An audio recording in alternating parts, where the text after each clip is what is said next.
En général, les explorateurs, les grands explorateurs font ça. Et les Amérindiens, c'est une technique amérindienne ça aussi, hein.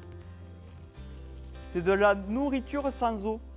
Ces écoliers découvrent une partie de l'histoire, la conquête de l'Amérique et ses premiers occupants, les Amérindiens. J'ai pris ça parce que c'est très léger. Donc dans mon sac ou dans ma valise, ça peut rentrer facilement. Leur guide, Maxime Autier, qui prépare son voyage au Colorado en passant par le Nebraska ou le Dakota du Sud, terre d'origine de ces tribus. Il nous a présenté plusieurs chefs amérindiens. Il nous a présenté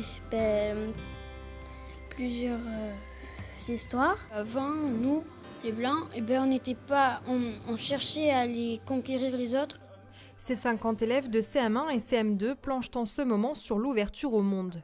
Cette visite, un moyen pour eux de joindre l'utile à l'agréable. Ils préparent la valise de Maxime comme s'ils préparaient la leur. On passe au concret, ils se projettent. Ils partent un petit peu avec lui. Photos souvenirs dans la valise, échanges réguliers une fois sur place. Cette nouvelle aventure, le passionné de voyage tient à la partager. Pour moi, les enfants, c'est la base de la société. C'est pas un vase à remplir. C'est vraiment, ils ont une personnalité à part entière.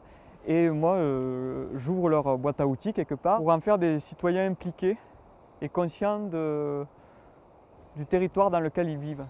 Le 5 avril prochain, l'Aveyronais s'envolera pour un road trip au cœur des États-Unis. Un voyage en solitaire sur les traces de la conquête des Grandes Plaines.